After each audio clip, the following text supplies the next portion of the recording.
So, good afternoon, everybody. I'd like to start by thanking all of you for your participation, in particular for the companies engaging with the CTA, for the work that you are doing and the work that you are going to do in the future. This masterclass on challenges for women in supply chains is organized in partnership with Oxfam.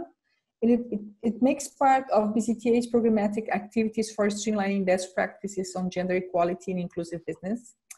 Women economic empowerment is quite critical to achieving gender equality and sustainable development, as you know. And gender inequality becomes even more critical to women living at the base of the economic and social pyramid, where access to life-changing assets is quite restricted.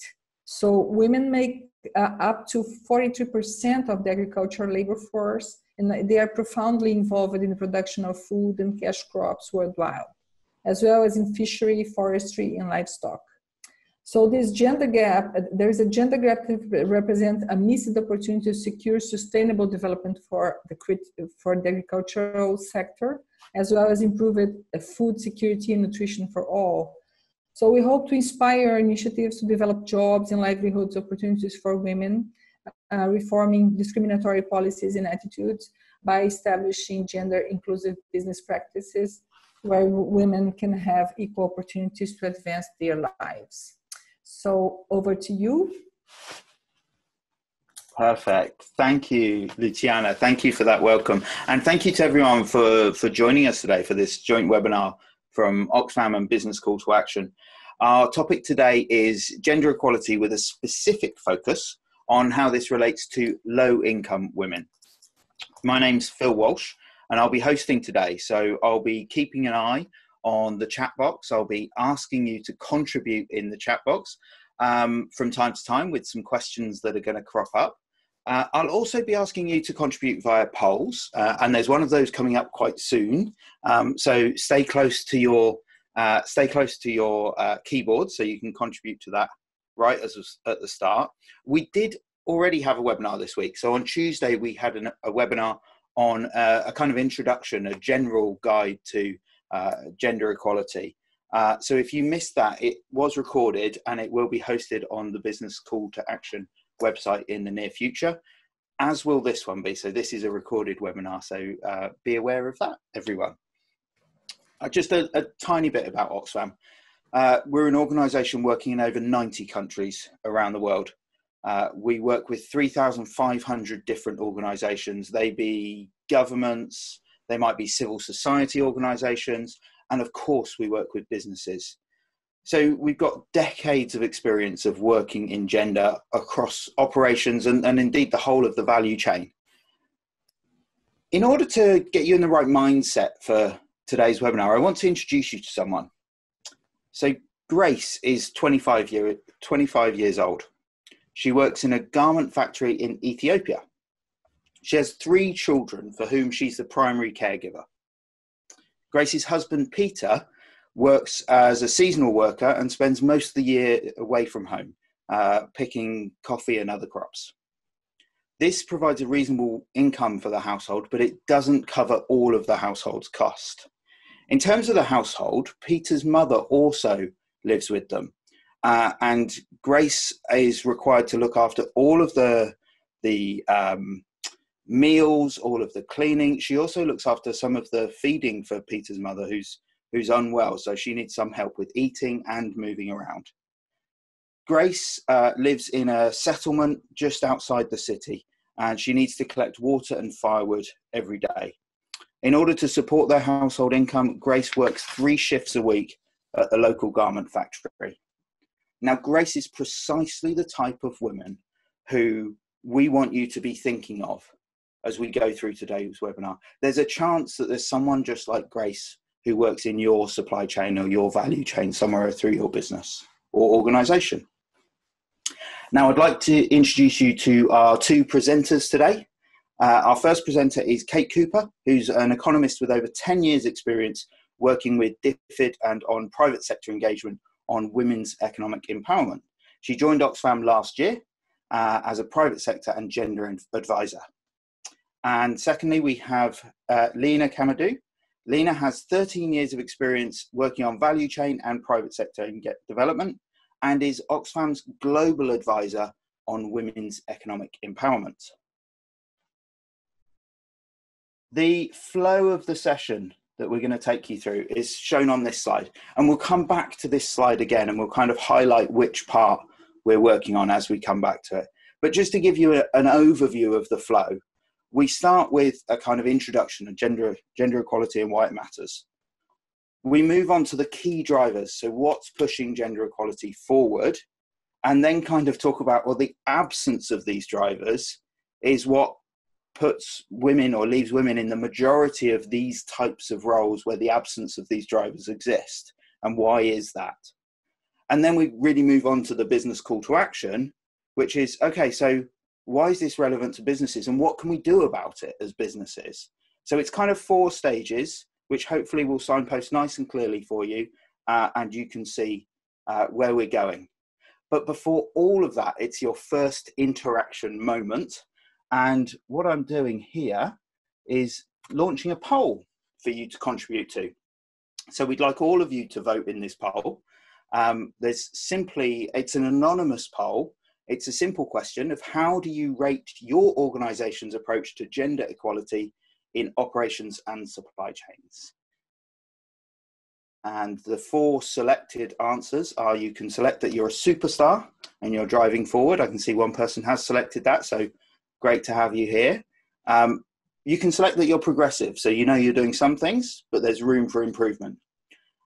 You can select that you've taken your first steps, but you're committed to doing more. Or you can select the very honest choice that might be that we've got a long way to go. So we're up to 74% engagement in the poll, which is lovely. So that's happened very quick. So I'm just going to end that, and I'll just show you the results. And not unsurprising, we've got a majority of people on this call are nominating that they're progressive, that they are moving forward, but they can see room for improvements. And a really good percentage of 29%, 8 of the organisations represented, or 8 of the people represented on the call, have said that we have taken our first steps, but we're committed to doing more. So we really hope that this appeals to everyone on this webinar, that there are more steps that you can take as a direct result of today's webinar. And there'll be a question about that at the end.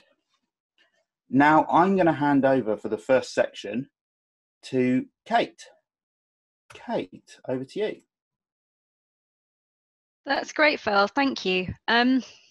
So I think it's really important to reflect that we are not even close to achieving gender equality. The statistic you can see now is from the UN Global Compact. Women currently earn, on average, 77% of what men do. And at the current rate of progress, it will take at least until 2086 to achieve pay equity in all parts of the world. That's another 66 years. This isn't the only news on the status of gender equality. 1 billion women don't have a bank account. This diminishes their capacity to save and invest their money. 600 million women are in the most insecure and precarious forms of work. Smallholder women farmers in sub-Saharan Africa continue to be excluded from the Green Revolution due to gender gaps in accessing land, information, technologies, finance, time, and markets. Closing this gender gap could increase their productivity by 20%. Missing data is also a huge issue, and a lack of data disaggregation by sex is one way in which women are invisible. Women make a massive unrecognised contribution to the economy and supply chains and face numerous barriers and challenges. The pace of change is far too slow, and we need a step change to go further and faster in addressing gender equality.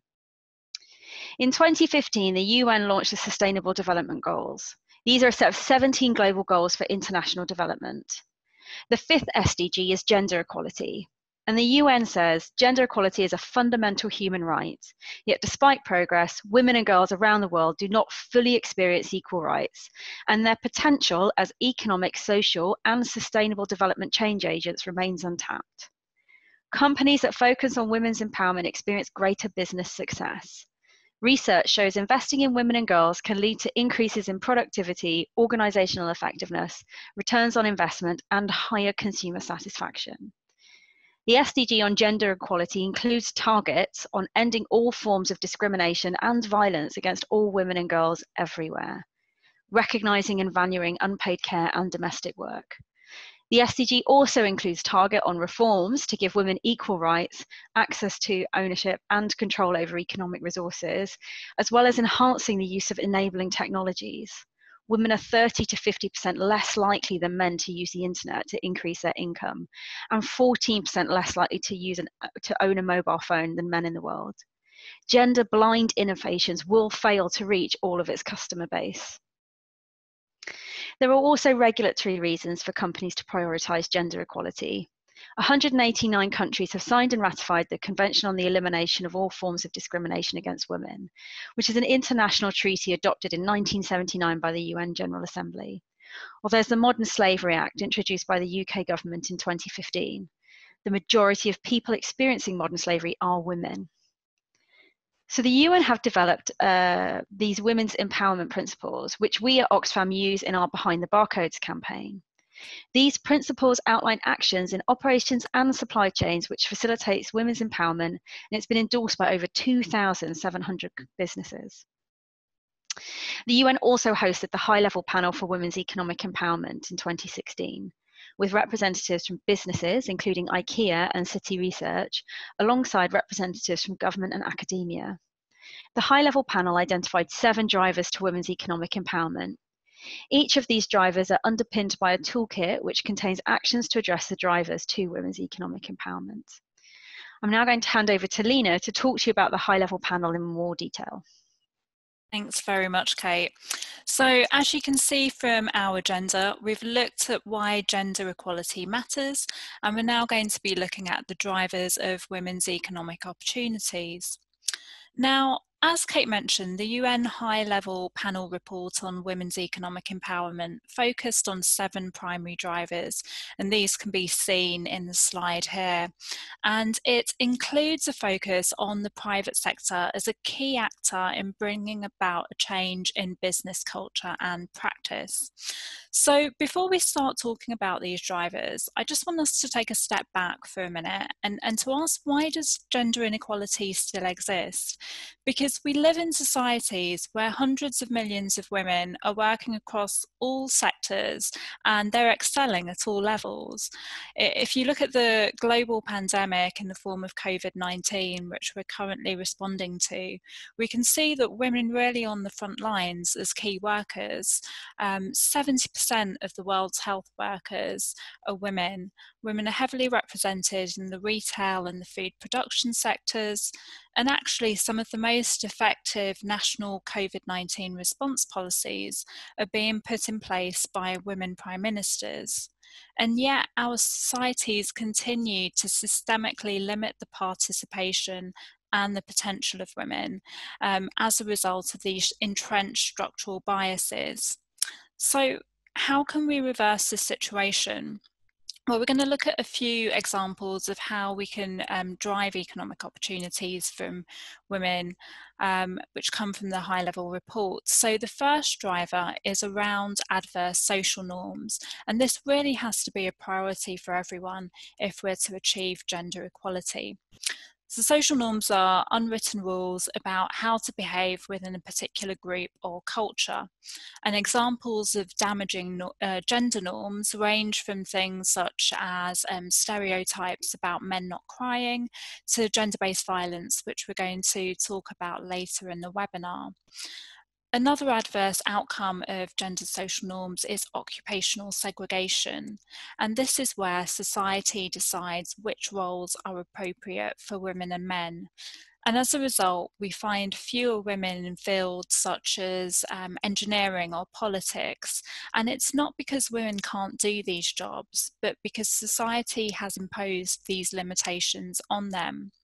And instead, we find that women are really heavily represented in sectors such as care and cleaning and education, among other fields, which are undervalued by the labour market. And as a result, a lot of these roles are perceived as low skilled and are therefore low paid. Now, businesses can really play a huge role in breaking these stereotypes, and businesses themselves can benefit from doing this. If you as a business are able to create an environment where people can reach their full potential, it means that you're much more likely to both attract and retain highly skilled employees. So the second driver looks at legal regulations which can then drive societal behaviour. And Kate has mentioned the Modern Slavery Act as an example of this. So businesses can play a key role in actually advocating for an enabling legal environment. And the benefit to businesses for doing this is that it creates a level playing field between businesses. The next driver is on unpaid care and domestic work, which is one of the biggest barriers to gender equality, as the responsibility for this work largely falls on women, and low-income women in particular will spend even more time on this activity, partly because they're the least able to outsource care and domestic work responsibilities, and also because they often live in areas which lack adequate community infrastructure, so for example access to water or affordable healthcare.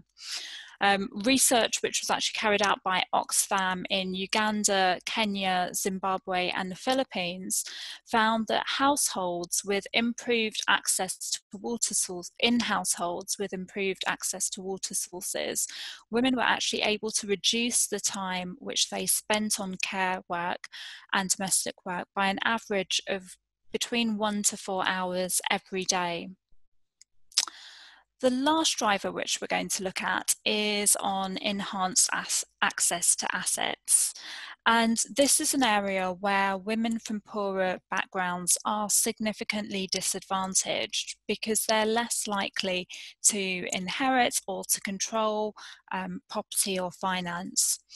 And without this safety net, they have less choice over the types of roles which they go into and less capacity to manage risk.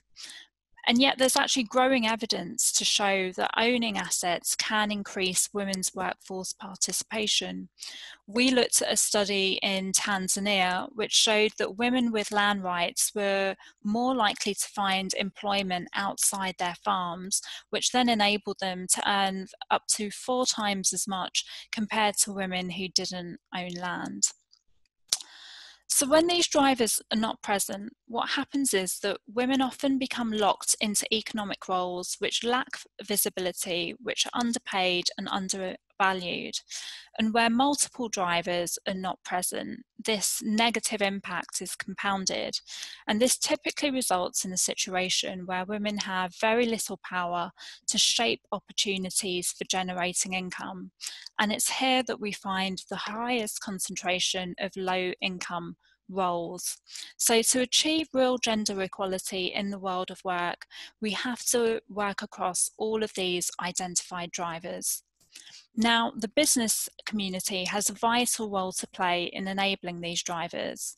And by doing things such as adopting gender equity business practices, or by ensuring that there are safe and that we can build safe and inclusive workplace cultures, businesses can really lead a shift in attitudes and behaviours and be a real catalyst for change.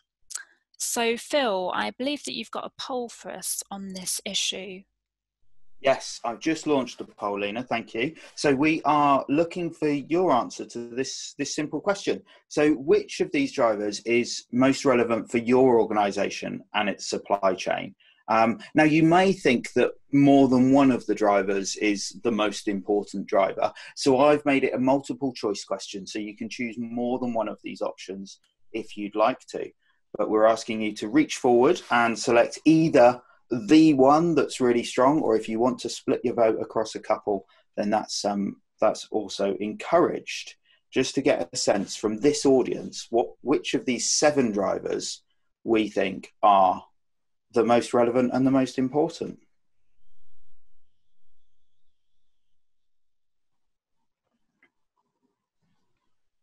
So we had a 74% engagement in the first poll. We'll be hoping to get up to the same numbers again. We're up to 62. Can I encourage a couple more people to reach for their keyboard?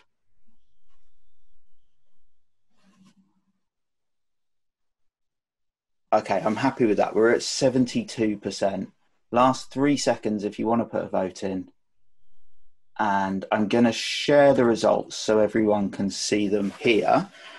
We can see that the two coming in strongest are changing business culture and strengthening collective voice. Lena, I wonder if you'd like to respond to that. Yeah, absolutely. Really, thank you to everyone that participated in that. Really great to see changing business culture coming out really strongly there, and also collective voice, which we're going to be talking about a little bit later on. And it's also great to see that everyone, that there's quite a spread in terms of which of these people are prioritising. So kind of recognition that all of these are important in some way. And actually, when we think about the behaviour change that's required, particularly when we think about low-income women, we have to recognise that it's this interplay of different constraints which can really push women further into poverty. And poverty really is both a cause and a consequence of gender inequality. So when we are identifying our priorities, we also really need to be led by what women are telling us that they need. So I'm going to hand over to Kate now, who's going to look at women in supply chains. That's great, thanks Lena. So we've just been talking about some of the drivers to women's economic opportunities, and we're now going to look at where women are working in supply chains. Women are represented at all levels across the supply chain, from small-scale farmers to directors of retail companies to consumers.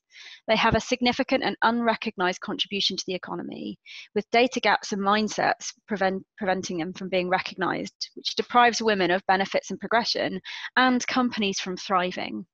As a result of the multiple barriers which low-income women face, there are certain areas where they are particularly concentrated in, which we're going to look at now. So where are women in supply chains? Let's start with formal sector employees. Women make up the majority of the world's low-paid workers and are concentrated in the most precarious jobs. This is a result of gender discrimination in recruitment, unpaid care responsibilities that limit mobility and choices, and training and employment policies which are insensitive to gender. If we look specifically at informal work, women again make up a disproportionate percentage of these workers. Such work could be home-based work like subcontracted garment work or waste picking. This is often paid by item with little or no employment rights and no access to state benefits.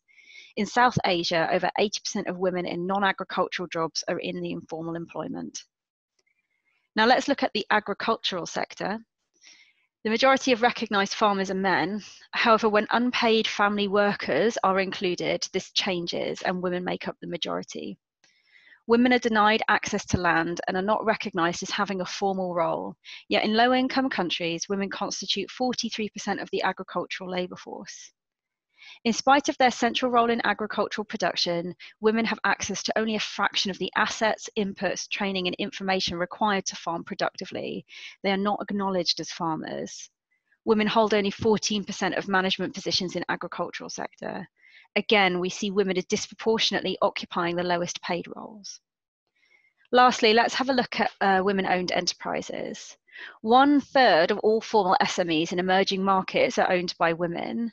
However, the average growth rate of women's enterprises is significantly lower than that of men's. The lower growth rate can be attributed to gender biases from funding criteria, which includes collateral requirements or credit sourcing. And as we've heard, this unfairly discriminates against women. So what we've demonstrated is that women are likely to be concentrated in low-income roles. These roles often lack visibility and adequate investment. They are underpaid, lack regulation, and therefore provide less social protection. As a result, women have less power to negotiate better working or purchasing conditions. Economic development operates differently for women than for men. We may unintentionally reinforce or exacerbate gender inequalities if we assume that men and women operate with the same level of agencies, or that there are no structural biases. For example, women are often restricted in mobility and time and less able to attend training programs.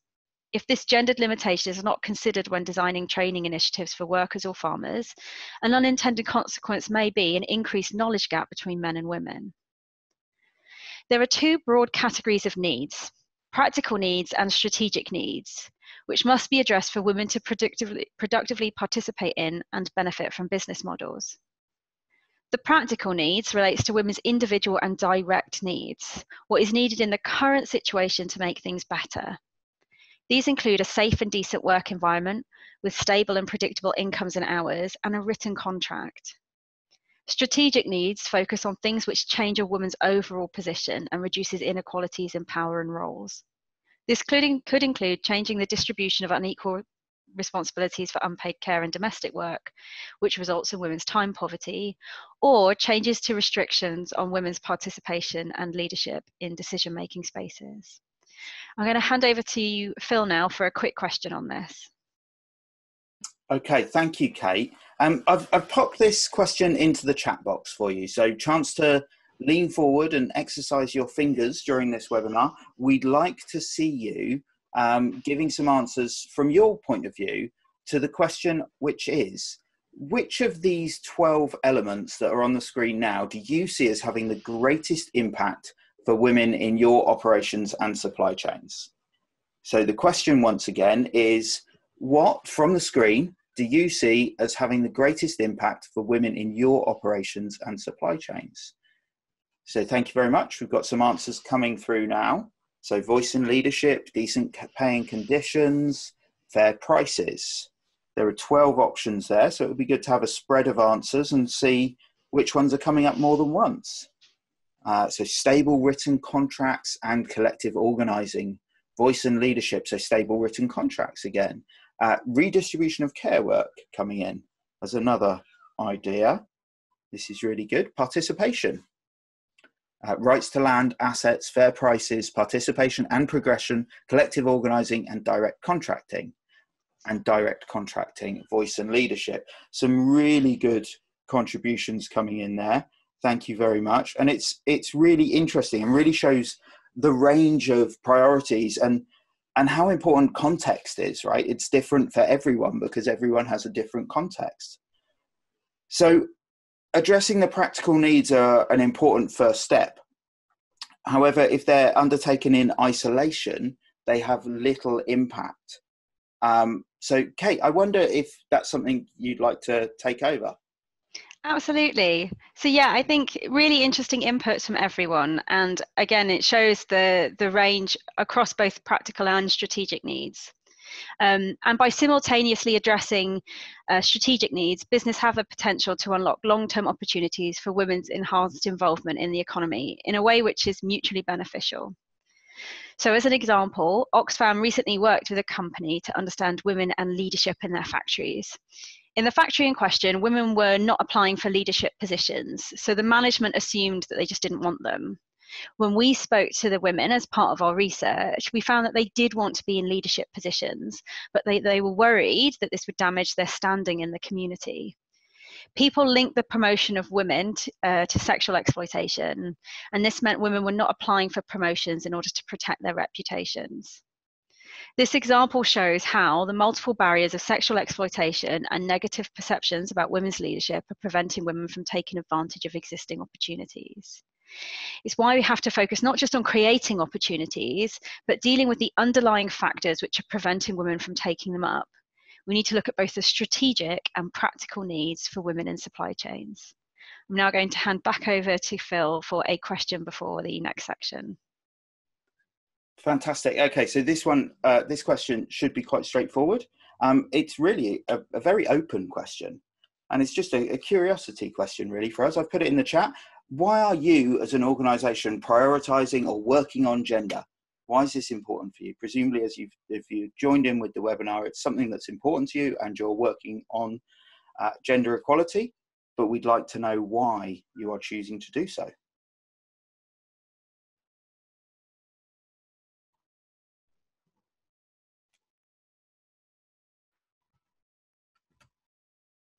So the answers that are coming in are, we can help to increase the pool that we're recruiting from, and that 70% of our employee base is women, and 80% of our supply chain consists of women.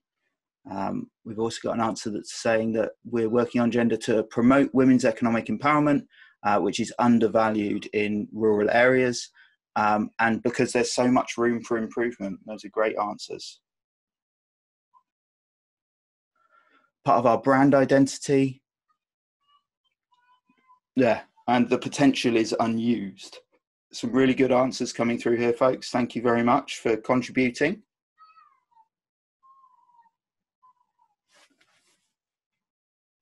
So, Lena, do you want to take that forward?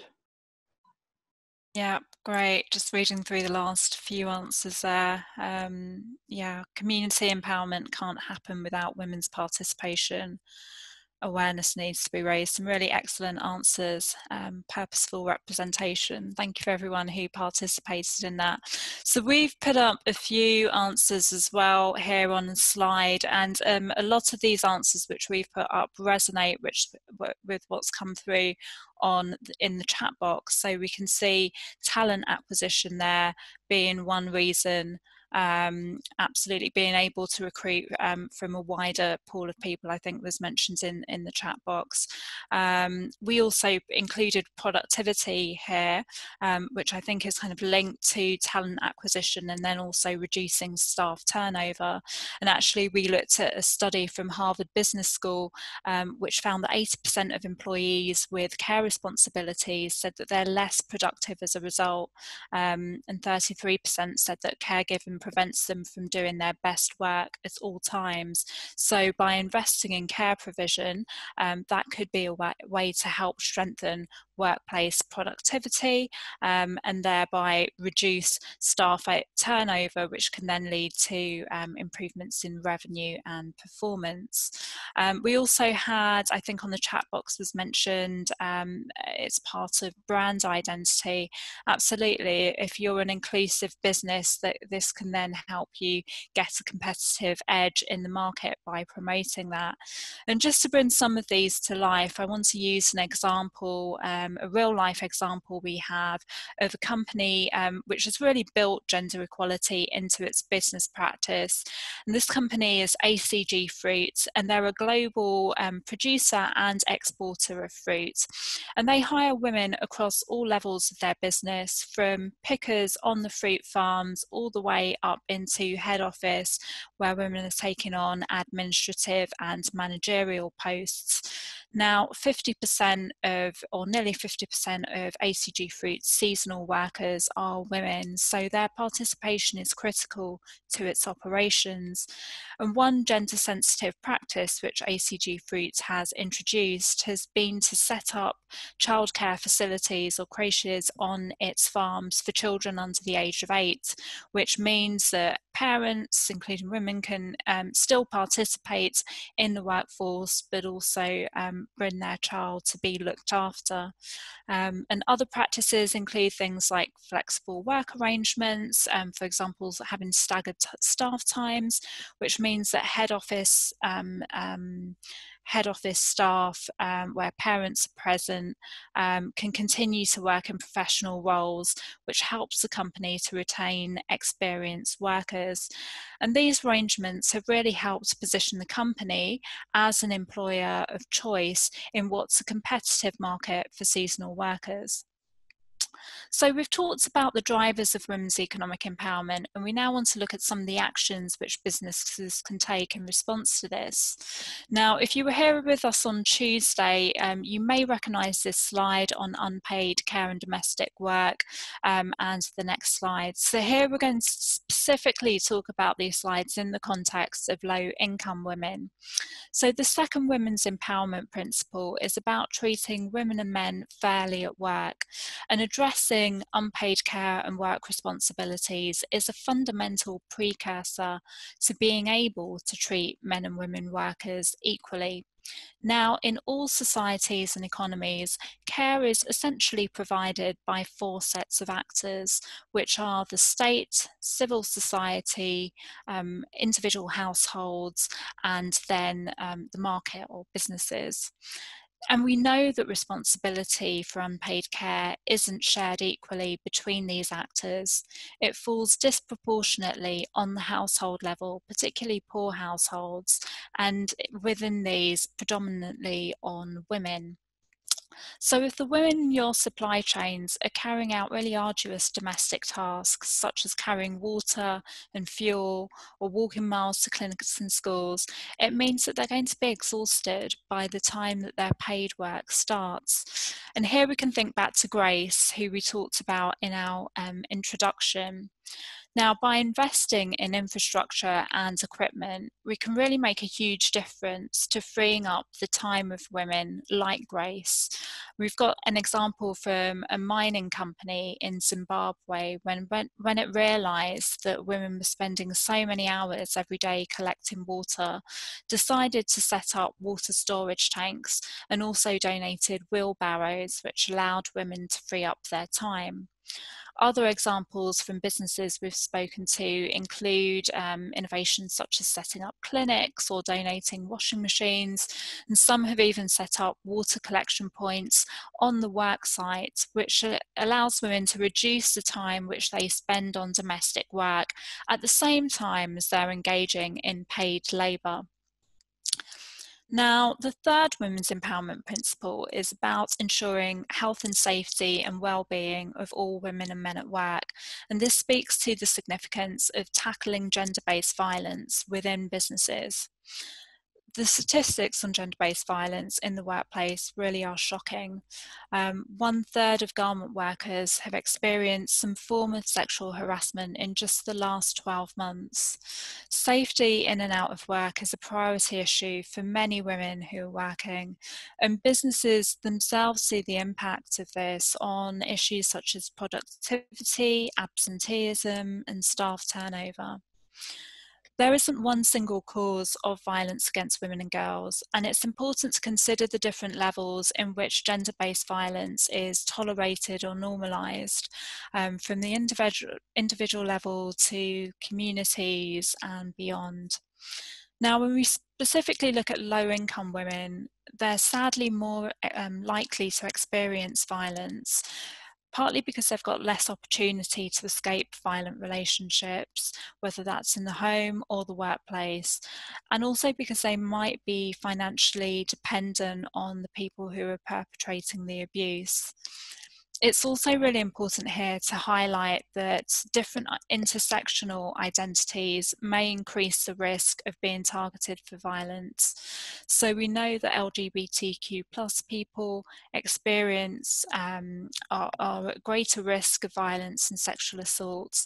And we also know that women with disabilities are not only 25% more likely to live in poverty, but they also experience violence at higher rates if we compare that to men with disabilities.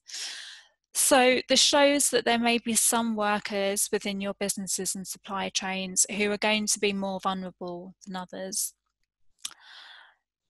Now, committing to addressing gender-based violence, both in and out of the workplace, really requires a commitment across the whole company, and particularly it requires accountability from senior management, and it also requires a financial commitment, so it needs budget to be put behind it.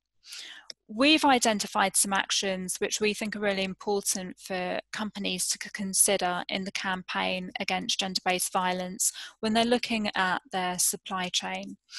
Now, firstly, the first one's around developing longer-term relationships with suppliers.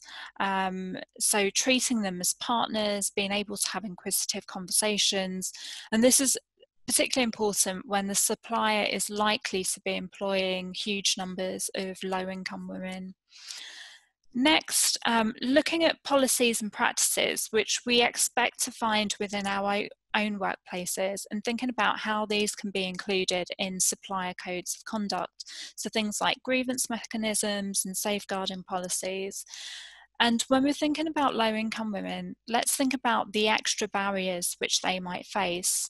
So for example, if we're thinking about how people can report issues, we should also be thinking about whether reporting hotlines are available in local languages, or if we're looking at worker populations where there are a large number of migrants, what are the relevant languages?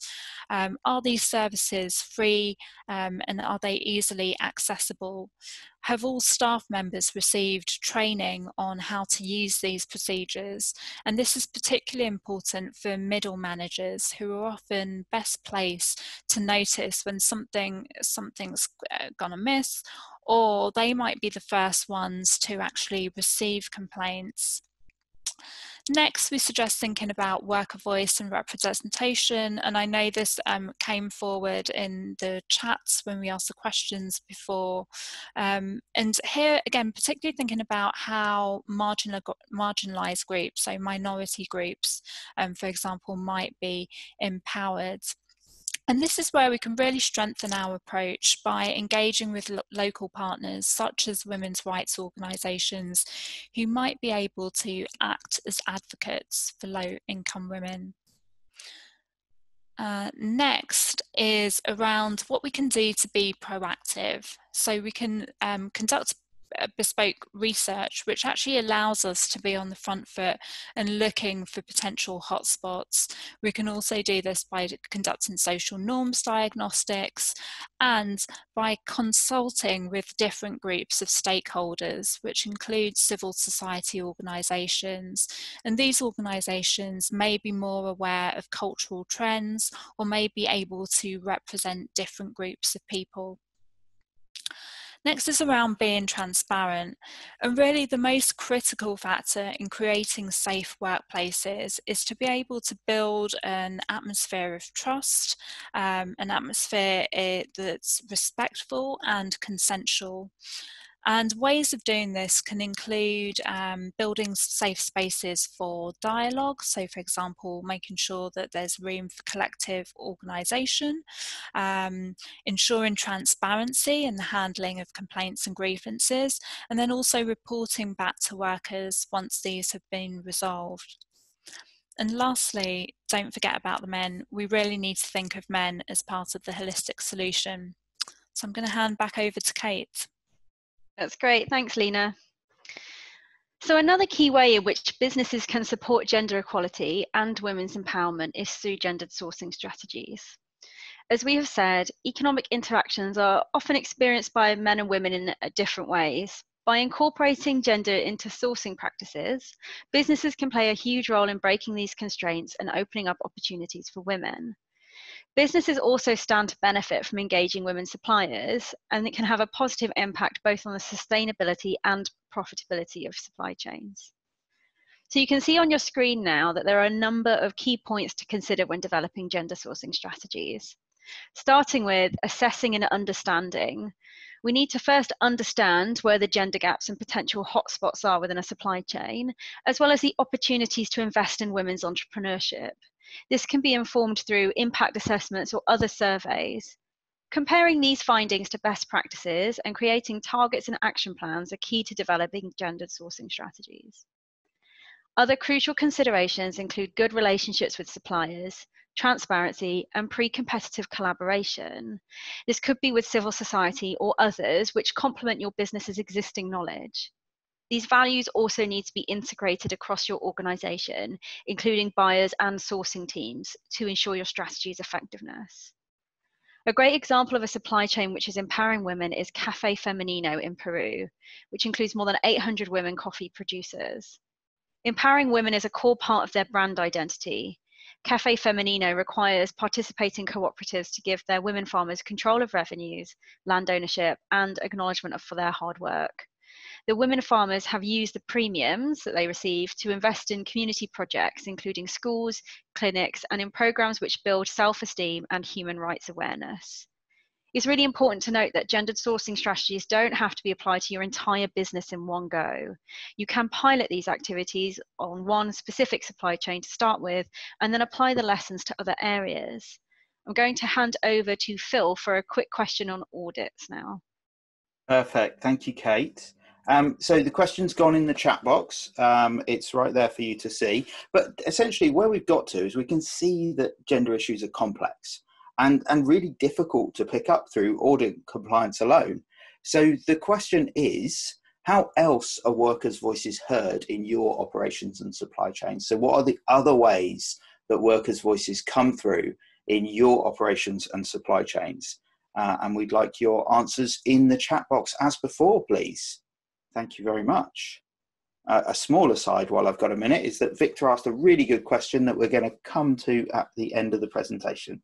So thanks for the question, Victor. You have not been forgotten. So trade unions is one of the ways. Yep, that's a good one. What other ways do we have? Or trade unions, if that's your answer as well, you can share that. So worker voice apps. Brilliant, and a couple of examples there. Thanks, Elvis. So not our operations or supply chains, but seeing lots of clients exploring direct worker reporting, worker voice technology. Thanks, Zoe. Women self-help groups, safeguarding focal points. So safeguarding focal points, that's great.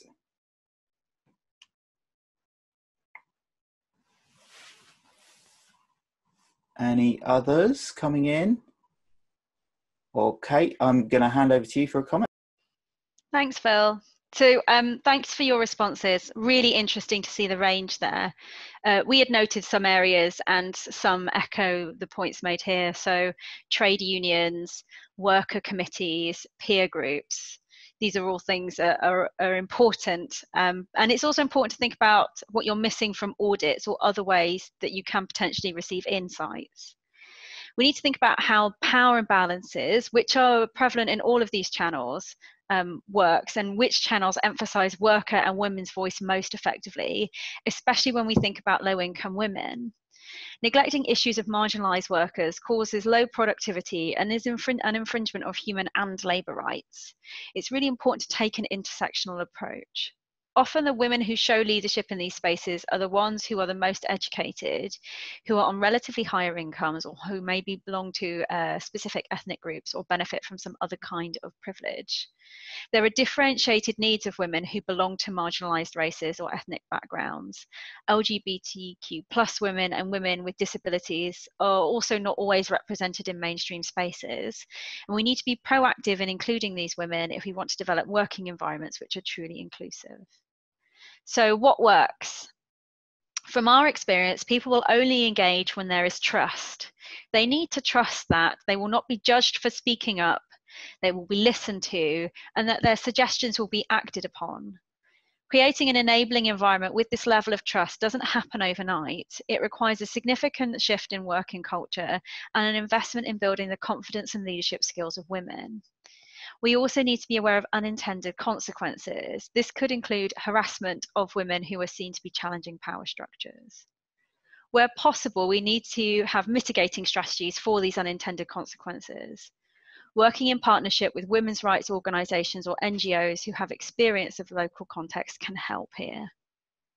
When taking this approach to other levels of the supply chain, the same principles apply about building trust, enabling transparency, and finding ways to collaborate with other stakeholders. To be effective, these approaches must be integrated into the key commercial operations rather than being standalone components. Again, this could be piloted with 1 or 2 supply chains where you have a lot of data and see what lessons could be adapted to other parts of your business. In our experience, rather than being something to be feared, enabling worker voice and encouraging constructive dialogue can strengthen business performance. For example, having continuous dialogue can reduce the frequency of industrial action. Now, I wanted to take a moment to think about something which cuts across sectors and can have a real impact on the security and stability of women's income, and that's contract type. Oxfam published a business brief on better jobs and better supply chains. In this report, we outlined how contract instability impacts workers, preventing them from doing their best at work. We know that women are holding these most unstable and precarious contracts. Women have a worse deal than men. Even when they are the primary earners in a household, they are still expected to carry the biggest workload in caring for dependents. Yet they have the least stability in contracts and tend to be in lower skilled positions. This is especially true for women on low incomes in supply chains. Secure work makes it possible for women to manage their responsibilities. Precarious work does not. In the garment industry in Bangladesh, 75% of waged workers do not have a written contract. So our report found 3 reasons why addressing contract stability is important. Firstly, a stable contract allows workers to access social welfare entitlements from governments. Secondly, more formal contracts give workers visibility to civil society, which can offer support. And lastly, it allows these workers to access benefits from their employers. Oxfam recommends 3 things going forward. Analyse with suppliers the prevalence of precarious work, poverty wages, and extreme working hours, identifying their root causes and quantifying their costs to supply chains. Set up a target to increase wages and the proportion of permanent to temporary jobs, differentiated by gender, and monitor the effects on the workers and commercial performance. And lastly, support suppliers to develop human resource management skills and processes. One last thing to note when we think about this is around unintended consequences. Oxfam undertook some research with Unilever on their supply chains in Vietnam. And we found a number of informal roles, and these roles were all done by women. Oxfam recommended that these roles be formalised to give contract stability. However, a number of years later, when we revisited these sites, we noted that these now formal jobs were done by men. This is a significant unintended consequence, one that we and others have learned from, and we should be mindful of this when it comes to contract changes and formalisation. So I'm now going to hand over to Cheryl, the communications manager from Mountain Hazelnut, and she's going to give us a case study from their business. Great, thank you so much, Kate. So as Kate mentioned, I'm Cheryl and I'm the communications manager for Hazelnut. So now we'll go through a brief example of us as an organization engaging and empowering women across. So a couple of brief points on the business model that we have, and we very much hope that it's an inclusive business model that prioritizes gender equality. Essentially, Mountain Hazelnuts is a social enterprise in Bhutan, producing premium quality hazelnuts across the country.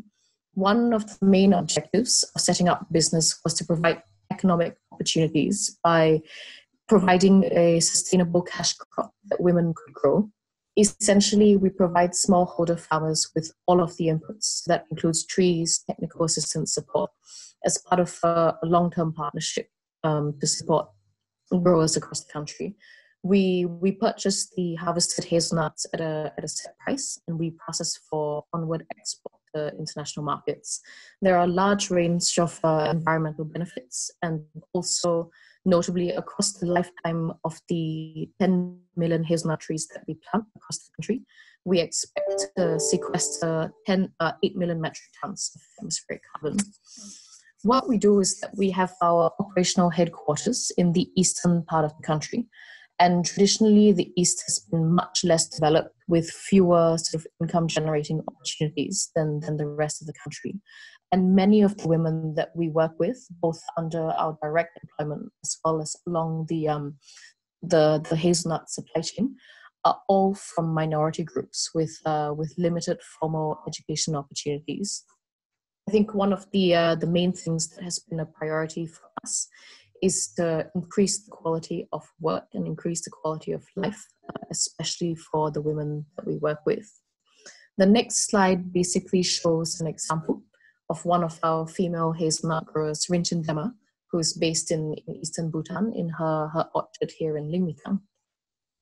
The next bit that we will talk about today is focusing on economic empowerment and also gender equality, and how Mountain Hazelnuts really tries to mainstream this into our business model. We are the largest private sector employer in Bhutan, basically the second largest employer after the government. And consistently since the beginning of the operation 10 years ago, we have employed more than 40% women. Women fill a range of different roles. So our chief financial officer, our head of HR are all women, but also women have supervisory roles in the nursery as well as the office. We believe that financial literacy and training sort of female hazelnut growers is really crucial. So we've trained more than 4,000 female hazelnut growers, and this is significant because we roughly work with 5,000 plus women-led orchards across Bhutan. I think the last 3 points that distinguish us as an organization are that we've consistently made it a point to hire and promote women, including in areas where women might be breaking sort of gender social norms. So one of that is in field outreach officers. And we have a policy where we actively try and hire female field outreach officers. And part of this is that we train them to ride motorbikes so that they can visit the range of growers that we have across the country. And the other is also that we work with women who are community lead growers so that they can serve as coaches to other growers in their local areas on orchard pest management practices. I think what we try to do in general is to provide a powerful example of what female economic empowerment and gender equality can do. So the last slide that we have is just to provide a bit of color. It's the female extension workers that we have who go around supporting growers on their motorbikes. Thank you very much. I'd like to hand over to Lena to close. Great, thank you so much, Cheryl. Really excellent example there of a company which is proactively building a business model around gender equality. So we've covered a huge amount of material today, and we're just going to go over some key points and wrap up. I know that we're very close to time. So what are the key things that we want you to take away from today? Well, firstly, gender equality is important, and addressing it is the right thing to do. And there's also a strong business case for doing it. Progress on gender equality has stalled, and this is in part because institutions and businesses haven't been addressing the underlying causes. And these underlying causes shape the roles which women play in supply chains. And it means that they tend to occupy low-skilled, low-paid roles with the least security. And it's really low-income women who are bearing the brunt of these underlying issues. But businesses can be a really powerful actor in making visible and supporting women's contributions to supply chains and the economy. And practical changes such as introducing written contracts, stable contracts, supporting unpaid care work can really make a difference. And we saw a great example of this today from ACG Fruits. And we can already see several businesses which are acting on gender equality and innovating, which is benefiting women and driving productivity and growth. And again, we saw some great examples of this from Cafe Feminino and Mountain Hazelnuts just now. So what are the risks of not acting?